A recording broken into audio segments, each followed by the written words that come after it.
É um parafuso a mais.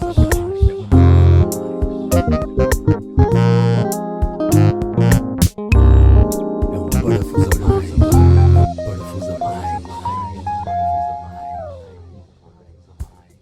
Como é que é, pessoal? Mais um episódio, podcast Parafuso a Mais. Dêem uma saltada no canal do YouTube, vejam os últimos episódios. Temos o último com a Francisca Marques, um episódio fantástico onde conversámos a respeito dela, naturalmente, e a respeito também da nutrição. Tudo aquilo que o comum mortal deve ter em conta sob o ponto de vista alimentar, também um pouco de estilo de vida, tudo conversado com a Francisca, foi absolutamente fantástico. Deem uma saltada, subscrevam para estarem sempre a acompanhar o canal e verem as novidades. Para hoje temos aqui doutor Jaime Monteiro, jornalista, licenciou-se há quanto tempo? 3 anos. 3 anos, é um rapaz cheio de vontade, um radical, vem aqui falar-nos um bocadinho sobre a forma de estar dele para a vida, quem é que ele é, quais é que são os hobbies dele, e vamos conversar aqui sobre um tema que está absolutamente em voga, que é o crescimento da extrema-direita na Europa, no mundo e, mais especificamente, naturalmente, em Portugal. Jaime, como estás? Está tudo bem, João, obrigado por me terem cá, é sempre um grande gosto falar contigo e ainda por cima sobre este tema que nos deve preocupar a todos enquanto sociedade. João Silvano também está aqui connosco, veio participar no podcast, o nosso editor de som. Vamos ter aqui uma conversinha a 3, não tinha dito isso há pouco, mas como ainda estamos no início não há problema nenhum. João, como estás? Estou ótimo, é uma ótima oportunidade de estar aqui dentro da entrevista, como ainda não tinha estado antes. Acho que o que se vai falar aqui hoje é importante realmente para todos nós, é a forma como a nossa sociedade se está a desenvolver e vamos falar um bocado do futuro dela também e o que é que isto nos pode trazer. E acho que vou passar novamente a palavra ao João, porque de certeza que tem muitas perguntas para dizer ao Jaime. É verdade, João, é verdade. E pode ser que tenha alguma para ti também, vamos ver. Jaime, como é que é? Conta-me lá, quem é que és, o que é que fazes, de onde é que vens? Ora, assim muito resumidamente, eu sou de Coimbra, tenho 24 anos, sou licenciado em jornalismo aqui pela Universidade de Coimbra, tenho também estudos em empreendedorismo, estive a trabalhar durante 2 anos para o jornal Bom Dia, que é um jornal das comunidades portuguesas, e neste momento posso-me definir como um livre pensador ao serviço do povo. Fantástico. Como foi essa tua experiência no Bom Dia? Foi uma experiência super interessante acerca das comunidades portuguesas, dos portugueses no estrangeiro, que são muitas vezes desvalorizados no nosso panorama mediático. Acrescentou-te enquanto jornalista? Sim, claro que sim, foi também a minha primeira experiência profissional, portanto nesse sentido, claro que foi um grande passo na minha carreira, no fundo. Um apaixonado por futebol também. Também, é verdade, claro que sim. E é do Benfica. É do Benfica. E portanto o Jaime acha que o Benfica tem a melhor equipa da Europa e nem sequer há discussão quanto a isso. Bom, adiante. Em relação à tua experiência enquanto jornalista, o que é que pretendes fazer no teu futuro? É uma boa questão. Eu tenho interesse numa série de áreas. Estou agora também a ultimar os estágios para um projeto independente, mas enquanto projeto amador. Posso depois revelar alguns pormenores mais acerca disso. Vou também tirar agora um curso de verão em escrita criativa, que é uma área que me interessa também. A literatura também é uma das minhas outras paixões, e gostaria de... O que me apaixona no jornalismo é a oportunidade de dar voz a quem não a tem, e gostaria, dentro das minhas possibilidades, de promover um jornalismo independente e de liberdade de pensamento e de investigação que acrescente algo mais àquilo que é a espuma dos dias que vemos todos os dias nos noticiários e nos grandes meios de comunicação. E passa também por teres sempre uma opinião a respeito de tudo aquilo que escreves.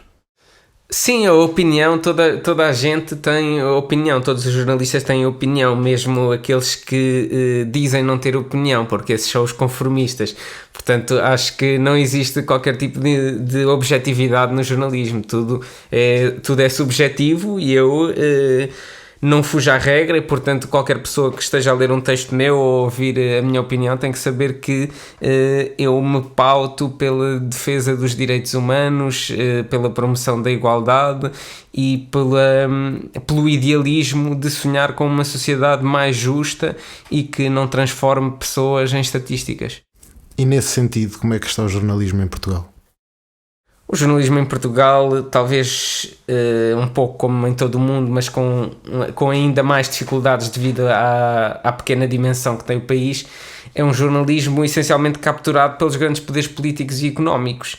E com o aparecimento das redes sociais, esses problemas vieram-se ainda a agravar mais. Hoje temos uma grave crise, mesmo ao nível financeiro, nos média. Os média têm muitas dificuldades em financiar-se, o que os vai colocar ainda mais dependentes do mecenato ideológico ou do mercado da popularidade, e a partir daí o que começamos a ver e o que temos assistido, e em Portugal acho que nem é preciso citar exemplos disso, é o completo desrespeito pelo código deontológico do jornalismo. E então achas que o projeto seria um financiamento público, através eventualmente de doações, de um financiamento mais quando tu podes ter eventualmente alguém a patrocinar-te que não seja alguém do mecenato, como estavas a dizer, porque o jornalismo devia ser um jornalismo justo, que não estivesse obviamente ligado ou neste caso até refugiado num imperativo político, que infelizmente é isso que acontece aqui numa ou noutra estação, e o projeto seria mais liberal, mais justo, e as pessoas deviam poder investir nisso, tendo em conta que eu estou interessado no jornalismo no geral, eu gosto desta estação e portanto vou investir nela, vou permitir que ela tenha capacidade de se desenvolver. Há muitos modelos, é uma questão complicada, claro que sim, e eu também não tenho todas as respostas, mas pode passar por investimento público de diversas formas, quer através de subvenções a projetos de jornalismo independente, por exemplo, que o Estado atribuísse a quem queira começar um novo projeto, pode passar pela atribuição de vouchers do Estado às próprias pessoas, para elas depois utilizarem esses vouchers a comprarem uma subscrição de um determinado jornal, portanto terem esse dinheiro afeto ao jornalismo. Passará certamente pelo crowdfunding, já está a passar, muitos projetos independentes estão alicerçados no conceito de crowdfunding, embora isso não seja o suficiente para manter órgãos de comunicação em grande escala de forma permanente, mas já é parte da solução. E depois, se olharmos para outros países, para outros projetos, como o New York Times, como o The Guardian, como o Le Monde, vemos outras soluções, o modelo de fundação, vemos o modelo de cooperativa. O problema em Portugal é que a nossa dimensão é muito pequena e, portanto, torna mais difícil concretizar esses projetos, porque fazer bom jornalismo, fazer o chamado slow journalism, fazer investigação, fica muito caro, enquanto que colocar uma manchete, um título online que chama a atenção pelo seu sensacionalismo, fica muito mais barato. Uma boa tacada, gostei de ouvir essa. Já é um ano difícil, 2020, ninguém previa o que estava para acontecer. Estamos subjugados neste momento a uma pandemia do coronavírus, do novo coronavírus. Estivemos em casa, confinados ao nosso espaço durante alguns meses. Estamos a retomar a normalidade dentro das limitações óbvias. Isto teve consequências práticas sob todos os pontos de vista. Este é um primeiro ponto, naturalmente, que gostava que fizesses um comentário a respeito da forma como os governos estão a lidar com esta situação. Em segundo lugar, uma situação complicadíssima com a morte de George Floyd nas ruas de Minneapolis, um assassinato por parte de um agente da polícia. que teve como consequência manifestações em todo o globo. Gostava que também fizesses um pequeno comentário a respeito a isto. Ora então, relativamente a essas duas questões, em primeiro lugar, a questão da pandemia realmente é algo que nenhum de nós estava à espera. Eu próprio tenho que confessar, quando foi o início da pandemia, inclusivamente quando fecharam aqui a Universidade de Coimbra, lembro-me de dizer ao meu pai: e pá, que exagero estarem agora a fechar a universidade só por causa disto e não sei o quê, porque de facto eu próprio não acreditava que a pandemia ia atingir estas proporções. Agora, de resto, penso que, em primeiro lugar, o vírus faz parte da vida, faz parte da existência humana no planeta Terra. Acho que a resposta da maior parte dos governos, e no nosso caso do governo português, foi adequada, foi correta. Devemos confiar na DGS, devemos confiar nas nossas autoridades de saúde e no nosso governo nesse sentido. Temos sorte de não termos um governo como os governos populistas que vimos na América ou no Brasil, negacionistas desta pandemia com consequências desastrosas.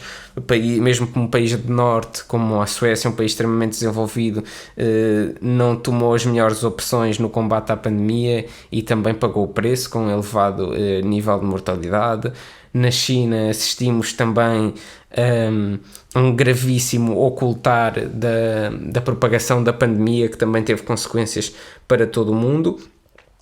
E relativamente à questão do George Floyd, foi um caso gravíssimo, é certo, imagens chocantes, mas não é algo que seja novidade. A grande diferença é que neste caso, em primeiro lugar, foi filmado, e depois existe, parece-me que um avanço em termos de justiça racial e da forma como esse tema está na agenda pública e na forma como as novas gerações começam a encarar esse tema, que levou a que houvesse uma discussão aberta, não só na sociedade americana, que tem problemas de racismo estrutural gravíssimos, como em todo o mundo ocidental, de começar-se a discutir aquilo que é um passado colonial que tem sido algo das coisas mais escamoteadas nas nossas sociedades e na nossa vivência em comum. E, portanto, nesse sentido, acho que foi um grande marco esta situação do George Floyd. Mesmo num país como Portugal, foi a maior manifestação antirracista a que assistimos, e acho que isso demonstra algum progresso civilizacional em relação a esse tema. George Floyd pode ter sido aquela ponta visível do iceberg. Há uma questão sistémica, sobretudo sistémica, que está bem patente na sociedade norte-americana, que é a forma como os negros lá chegaram e a forma como eles foram tratados a partir de então. E a questão é que até hoje o racismo que não é visível talvez seja o pior, que é a falta de oportunidades, falta de acesso a cargos, a desigualdade sob o ponto de vista social, económico, político, tudo. É isso que nós não vemos e que faz toda a diferença.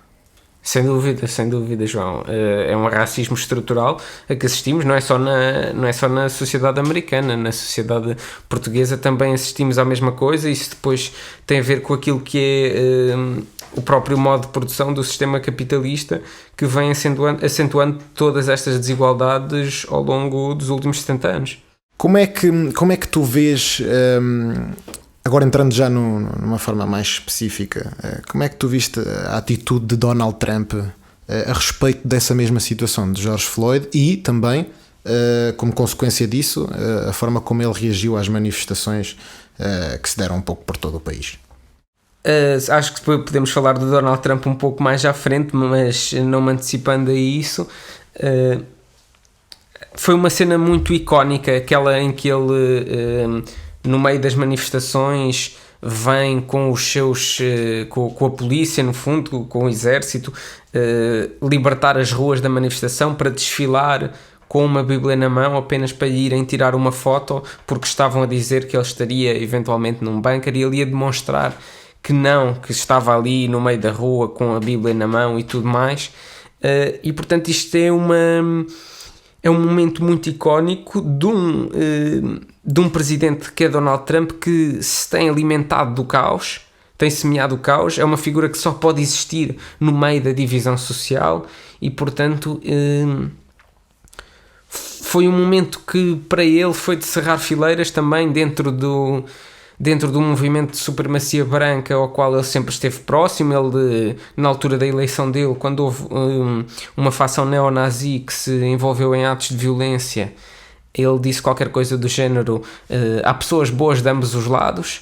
E, portanto, esta retórica de desculpabilização do racismo continuou, e não seria de esperar outra coisa. Eu até diria que pode ter sido essa abordagem dele a respeito da situação de George Floyd e a abordagem dele a respeito do crescimento da pandemia nos Estados Unidos que faz com que ele, se calhar, perderá as eleições para outro que talvez também não seja muito melhor do que ele. Vamos entrar aqui num tema do crescimento da extrema-direita. Já vimos isto outrora na história internacional, mas com motivos para a regressão do demoliberalismo diferentes dos de hoje em dia. Portanto, anos 20, crescimento do comunismo como um modelo viável de um socialismo, de igualdade social para todos, tudo para todos, e também o fim de uma guerra mundial que tem consequências naturalmente graves. Hoje em dia parece-me que nenhum desses dois motivos se apresenta como possibilidade. Um deles garantidamente que não. Aliás, os dois, podemos dizer que nenhum dos dois. Mas há outros. Ou não? É uma questão complexa, não é? Costuma sempre dizer que a história se repete e que o retorno do fascismo é eterno. Quanto a essa questão do comunismo, claro que hoje em dia já não temos uma dualidade de poderes como tivemos nesse período, ou quando foi a Revolução Russa, no período imediatamente anterior ao aparecimento da hegemonia fascista em países como Itália e Alemanha e etc.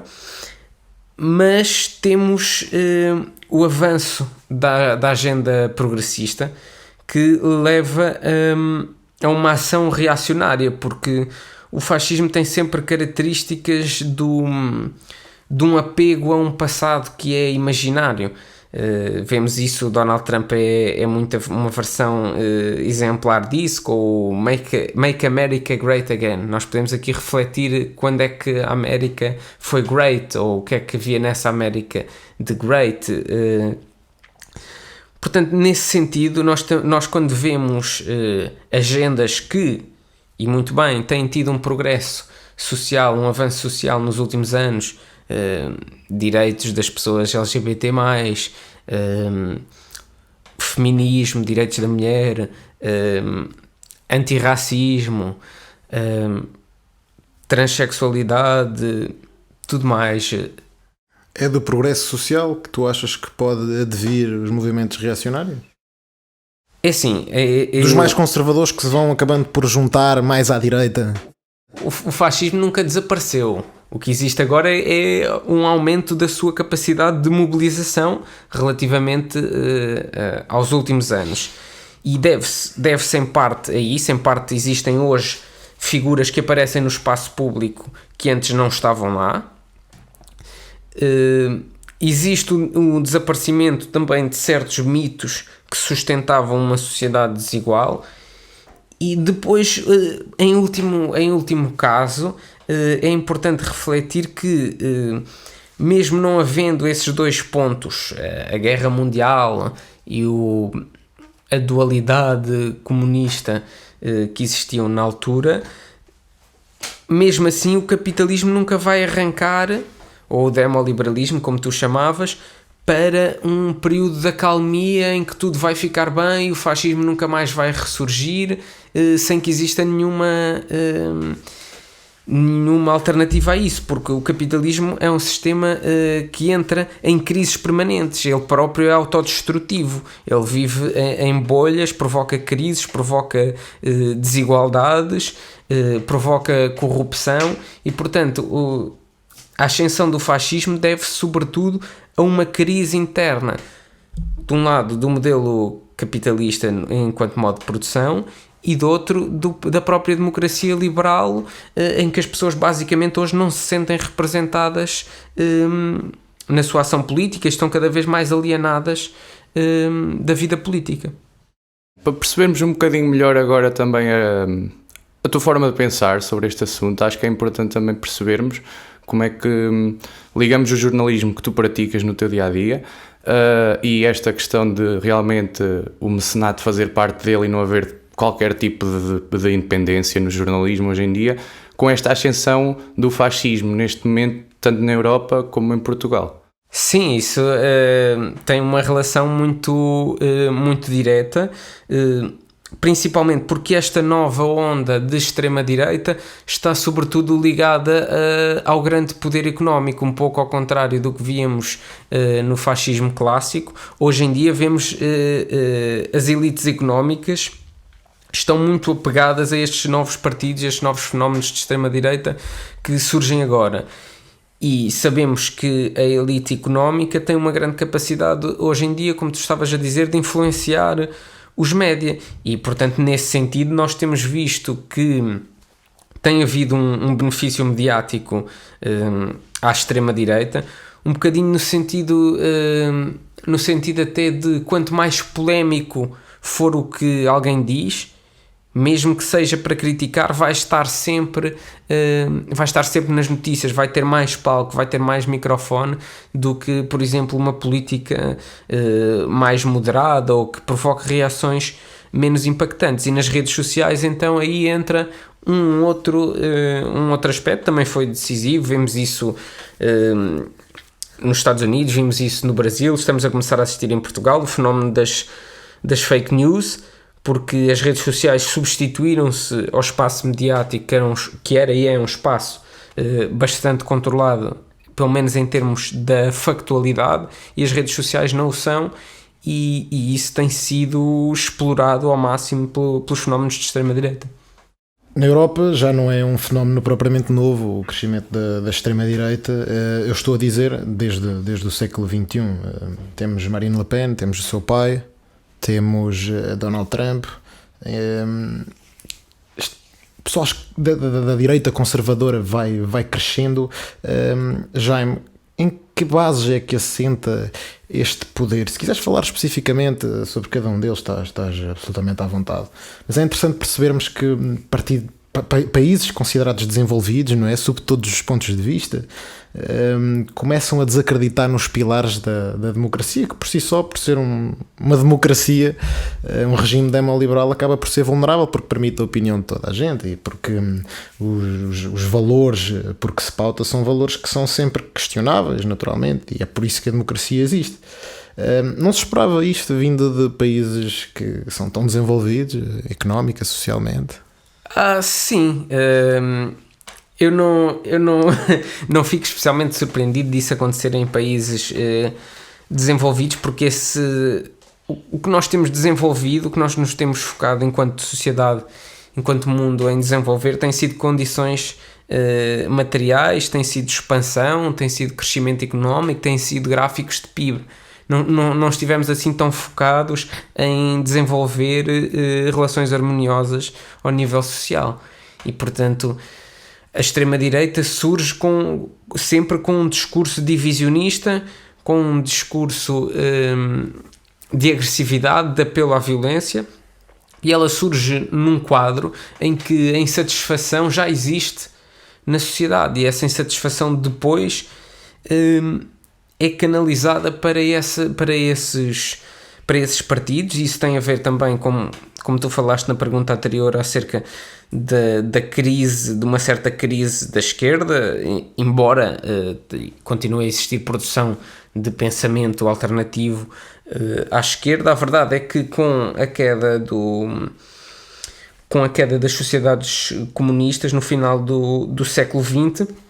Isso em si abriu espaço para uma extrema-direita que graçou também entre uma sociedade cada vez mais alienada para trazer à baila um discurso que procurava apontar a raiva com o indivíduo que é um predador do sistema, porque o capitalismo está sempre a formar predadores, está sempre a formar pobres, a criar novas desigualdades, e depois tem que haver alguma narrativa que canaliza essa raiva com o indivíduo que é vítima de uma violência sistémica, que é a violência do desemprego, que é a violência de não ter acesso aos produtos que vê publicitados 24 horas por dia.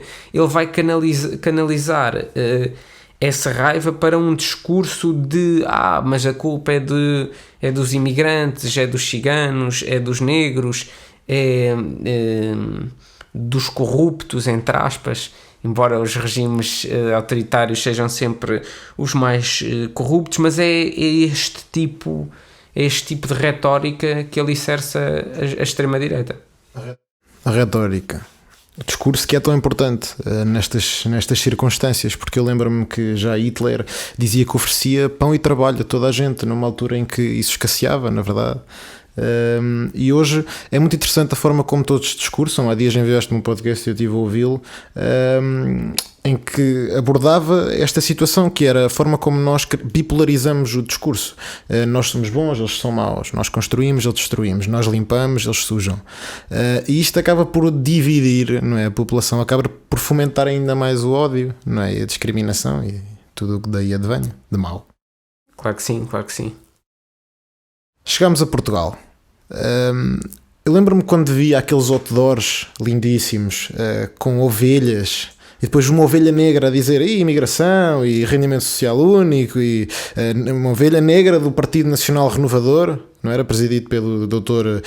Pinto Coelho. Nunca se viu o Partido Nacional Renovador em lado nenhum, nunca teve expressão nenhuma. Chega André Ventura, está no Parlamento, está na Assembleia da República, as sondagens prevêem que seja a próxima quarta força política, mais deputados, mais expressão no Parlamento. Como é que o Chega cresce e o PNR não? Se calhar a sociedade, estamos em circunstâncias diferentes, a democracia na altura era mais sólida, não me parece, já passamos por coisas complicadas, José Sócrates. Há várias explicações, é uma ótima questão. Primeiro tem a ver com a dualidade de discurso que o Chega, enquanto novo fenómeno, trouxe à política, porque se eu tiver de responder assim de uma forma muito fria, acho que o PNR nunca chegou a este as sondagens são sempre muito relativas, mas nunca elegeu um deputado, vá lá, que foi o que o Chega fez até agora. Nunca o fez por ser mais honesto que o Chega. Mais honesto no sentido em que o PNR é um partido assumidamente, declaradamente fascista, declaradamente saudosista, não é? Nós temos ainda agora no verão, no aniversário de Oliveira Salazar, o Dr. Pinto Coelho deslocou-se à sua campa para tirar uma foto ou para relembrar esse ícone da mentalidade fascista.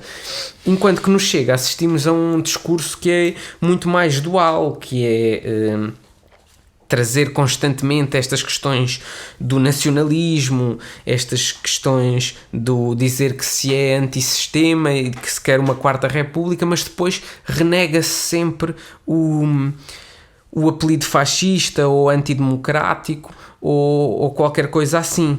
E, portanto, nesse sentido, o Chega tem tido um discurso dual, intelectualmente desonesto, que tem permitido que haja uma banalização das ideias que propõe.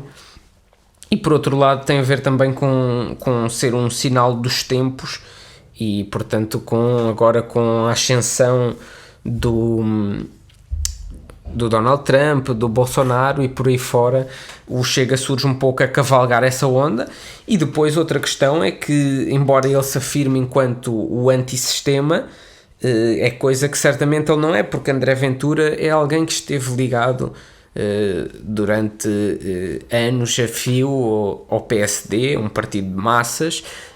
Esteve ligado à FinPartner, a uma empresa de advocacia ligada aos grandes interesses económicos, ligada à evasão fiscal, e portanto teve uma capacidade de mobilizar pessoas dentro da elite económica e dentro dos conservadores que existiam, mesmo em alguns partidos como o CDS, outros que andavam escondidos, como Diogo Pacheco Amorim, já desde os tempos pós 25 de Abril, quando andavam a fazer atentados à bomba, e o André Ventura o que conseguiu foi ali mobilizar outros como Mário Machado e etc, conseguiu ali mobilizar algumas destas pessoas para a sua causa e fazer o partido crescer. E só mais uma questão que também teve um papel essencial, que foi a presença do André Ventura, muitas vezes sem contraditório, levado ao colo no maior órgão de comunicação em Portugal, que é o Correio da Manhã, e ligado logo a um clube que tu já aqui mencionaste no podcast, para mal dos meus pecados, que é o Benfica, e portanto o André Ventura colou-se à imagem do Benfica, que é um clube com 6 milhões de adeptos, e portanto isso foi o que permitiu a entrada no espaço público, também no espaço mediático. Não percebo como é que podes estar a dizer mal de um gajo que gosta tanto do Benfica como tu, mas pronto, isso é uma conversa para outro dia. Sim, tens toda a razão, estou absolutamente de acordo contigo. Há sempre uma instrumentalização de determinadas personagens. O André Ventura acaba por aproveitar de certa forma a descredibilização do PSD também, naturalmente. E agora, falando um pouco disso, olhamos para a Assembleia da República e vemos um CDS com cada vez menos expressão. Parece que a mudança de líder não surtiu qualquer efeito positivo. O PSD tem um líder que o que se diz é conotado como um líder de esquerda num partido de social-democrata, de direita, enfim, quiserem, aquilo já nem é de direita nem é de nada, mas enfim, é o que é. E a verdade é que temos aqui um vazio por preencher à direita, e que se torna perigoso. Torna-se perigoso porque, e como tu estavas a dizer, as sondagens têm o valor que têm, embora parece-me que se calhar não vá fugir muito à regra, mas o que vai acontecer é que esse espaço pode ser ocupado pelo André Ventura, até porque é um fenómeno que já não é novo na Europa. Eu aqui vou ter que discordar um pouquinho de ti. Eu acho que os dados o que mostram é que o André Ventura tem ido buscar o seu eleitorado, em termos daqueles dados que fazem transferência de voto nas sondagens, que têm ido buscar o seu eleitorado, sobretudo a abstenção. O que faz todo o sentido, porque é a velha frase que é tão usada em relação ao André Ventura pelos seus apoiantes é: ele diz as coisas como elas são, ele diz as verdades. Porquê? Porque é uma mensagem que é tão simplificada, tão simplista de pôr as coisas, que realmente consegue chegar às pessoas, porque vivemos também numa sociedade altamente alienada, consegue chegar a pessoas que, se calhar, se forem falar em modelos alternativos de governo, aquilo não lhes diz nada. O que eles sentem é que o sistema em questão é injusto, e depois vem alguém com uma mensagem extremamente simplista e que aparentemente até parece defendê-los de certa forma. Exato, coloca-se como o seu defensor, claro que sim, e acabam por enverdar por aí. Isto, eu preciso dizer que eu não acho o Rui Rio um tipo de esquerda, de forma nenhuma. O que se pode ver é que nós tivemos o último governo de direita em Portugal, foi o governo de coligação de Passos Coelho, de PSD e CDS. Foi um governo que ficou ligado a perda de rendimentos, cortes brutais nas pensões, privatizações, e portanto causou um mal-estar na sociedade portuguesa que depois que a direita está até hoje ainda a pagar. E, portanto, nós hoje temos uma reconfiguração à direita que não é tanto pelas pessoas que vão... Porque a grande transferência de votos a existir em Portugal sempre foi entre PS e PSD. Sempre, ciclicamente, a transferirem votos entre uns e outros. E agora o PS, que pega no governo com... da forma como foi, com a geringonça, enquanto menos votados que o PSD, mas a verdade é que faz um acordo que nunca tinha existido em Portugal, embora seja um acordo parlamentar, não uma coligação, mas um acordo parlamentar à esquerda, com as forças de esquerda, e fruto, na minha opinião, sobretudo do contexto internacional, que foi um contexto mais positivo de crescimento na tal bola cíclica das economias capitalistas, e também de algumas medidas que foi obrigado a tomar o PS por pressão dos seus parceiros PCP e Bloco de Esquerda, que foram medidas de reposição de rendimentos, consegue um superávit, o primeiro em democracia portuguesa, e portanto isto é um pesadelo para a direita, para os partidos como PSD e CDS, e um deles, que foi o CDS, realmente implodiu praticamente, não é? Dividiu-se entre Chega, Partido Conservador, Nacionalista, Extrema-Direita, que também já existia dentro do CDS, e o Iniciativa Liberal, que é o partido ultraliberal, que é uma corrente que também já existia dentro do CDS. E, portanto, estamos a assistir a uma reconfiguração total deste panorama à direita, e é por isso que estes partidos, preocupados com o crescimento do Chega por um lado, e sentindo que vão ter muitas dificuldades agora em apanhar por si próprios o PS, no momento político que o PS atravessa, estes partidos começam-se a colocar à disposição, lentamente, para se coligarem com o Chega. Há argumentos interessantes que vale a pena serem revistos por parte daquilo que André Ventura vai dizendo.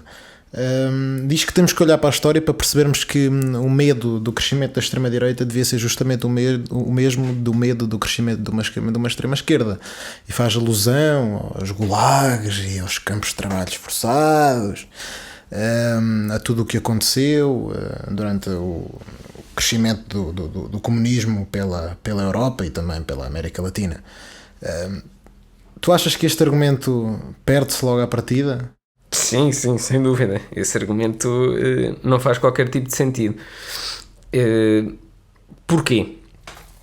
Porque aí nós estamos a colar uma ideologia, que é a ideologia comunista, marxista, se quisermos, ou marxista-leninista mesmo, se quisermos falar nesse caso mais em específico, ou no caso em específico do PCP em Portugal, a uma série de ditaduras, de momentos históricos, como foi na URSS stalinista, ou podemos dar outros exemplos, não sei, hoje em dia na Coreia do Norte, mas estamos a ligar uma ideologia a um momento histórico, a um governo ditatorial.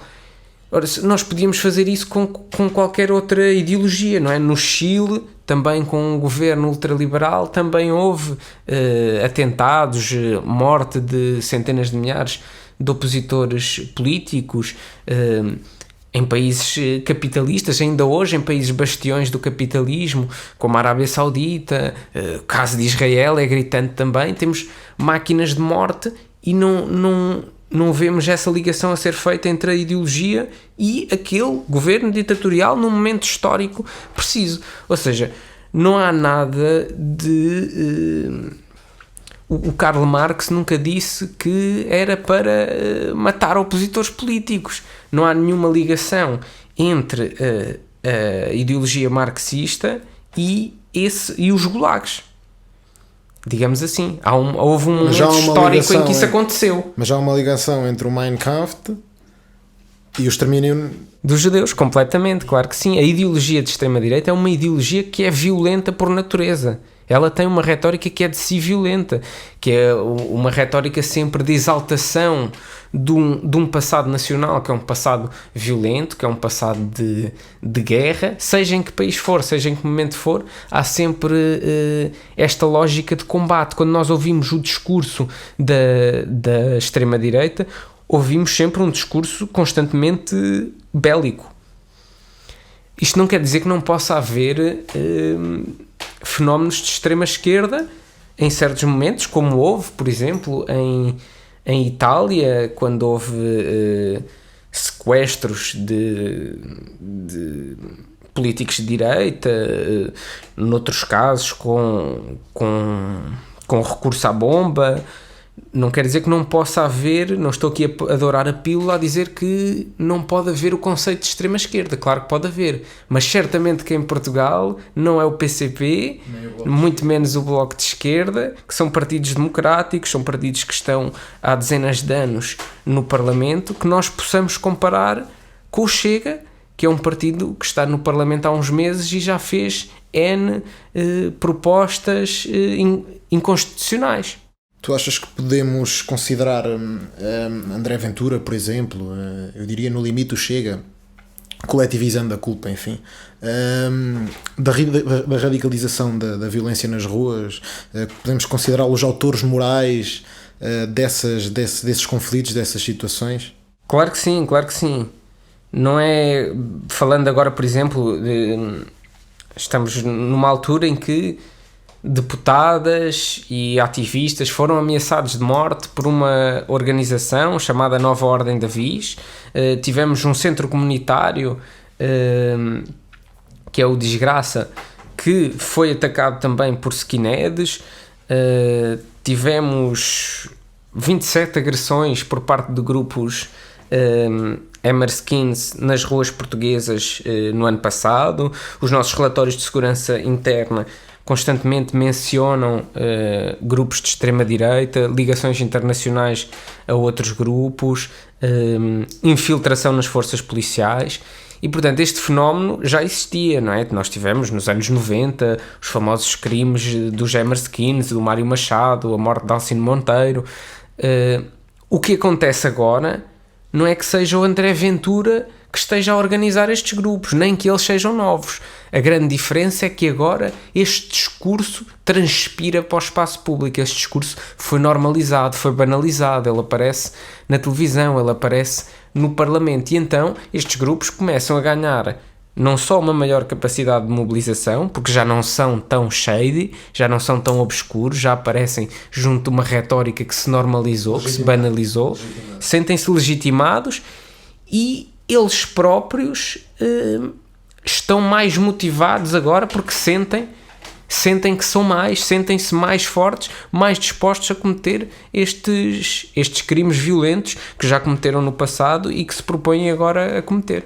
O discurso do André Ventura acaba por ser acolhedor para determinadas fatias da sociedade, que é as forças de segurança, determinados membros disfarçados, muito provavelmente, outros nem sequer disfarçados estão, membros neonazis, membros do Mário Machado, apoiantes do Mário Machado, o próprio Mário Machado, muito provavelmente também, e aquilo que já tínhamos conversado também, eventualmente, a fatia da burguesia portuguesa que se sente beneficiada economicamente ao votar no André Ventura.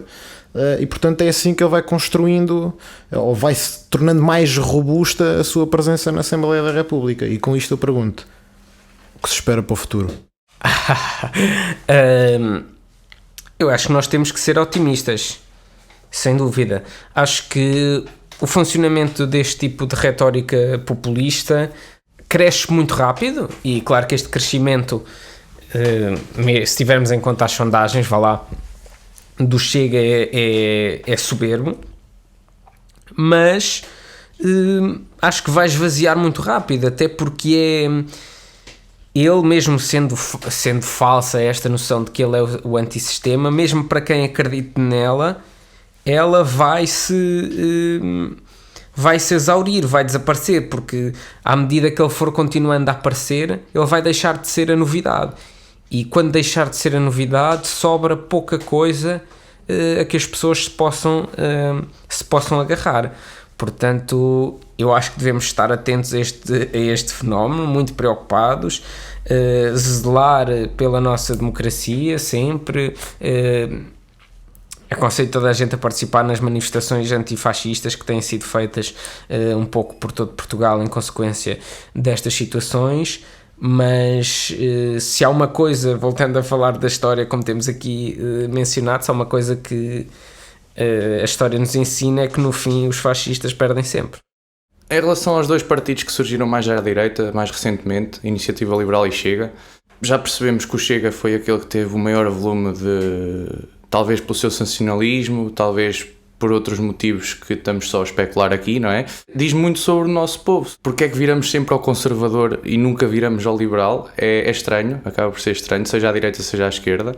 Gostava de saber também um bocado a tua opinião sobre esta dicotomia. Também temos direita e esquerda radical liberal. Existe, são quase as anarquias, não é? Claro, é assim...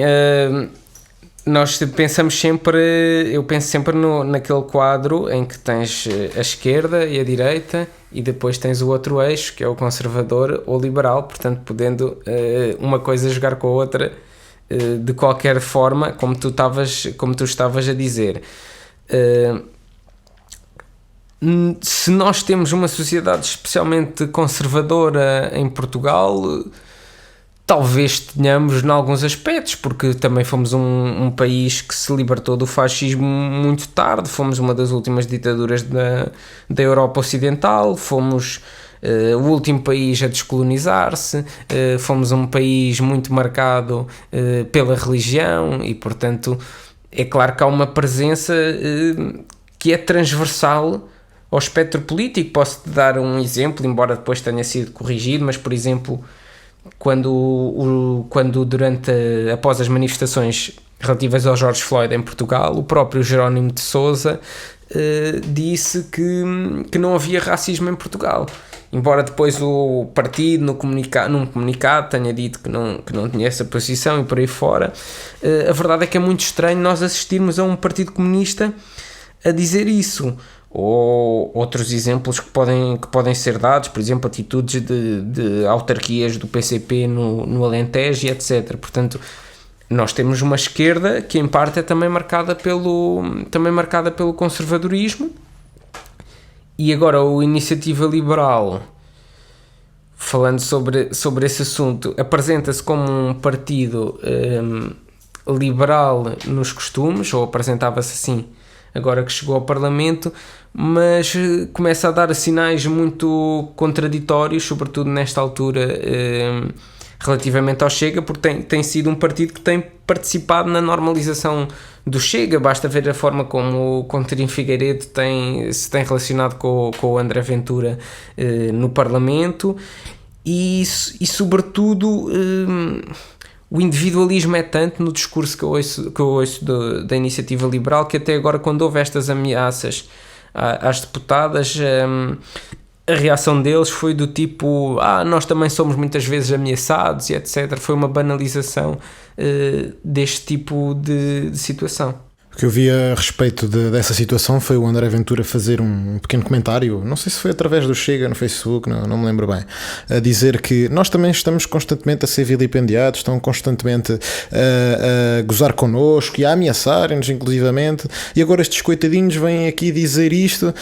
Por favor, não faz qualquer sentido, também não olharam para nós quando nós fomos avisados. E agora há dias li uma notícia, se foi ontem, que dizia que ele estava preocupadíssimo para que a investigação fosse o mais célere possível, para conseguir apurar quem é que eram as identidades das pessoas que tinham feito essa manifestação à frente do SOS Racismo. Portanto, há aqui, parece-me, um absoluto desequilíbrio emocional na forma de fazer a propaganda. Parece que se vai adotando uma política de acordo com aquilo que acha que as pessoas vão gostar, e isto é populismo, não é? Puro e duro. Eu acho que as pessoas vão gostar disto, eu digo isto. Eu acho que as pessoas vão gostar daquilo. Atenção, porque eu já disse aquilo, não há problema, vou dizer aquilo, mesmo que seja absolutamente contraditório. É uma lógica de vitimização, como tu estás a dizer, e muito bem. Eu ouvi essas declarações, acho que foram no Twitter, que ele recorre muito ao Twitter, em que ele disse que também era muitas vezes ameaçado e etc. E lá está, não é que isso não seja verdade, mas é uma falácia, porque quase todos os deputados, ou pelo menos deputados em todos os partidos, recebem ameaças anónimas por e-mail ou assim. A diferença aqui é a forma institucionalizada como foi feita esta ameaça por uma associação, não é? Nova Ordem da Viz, ou um movimento, vá lá, por e-mail, depois de ter feito uma parada em frente à SOS Racismo, sendo um dos alvos da ameaça o Mamadou Ba, portanto, o dirigente desta associação. E, portanto,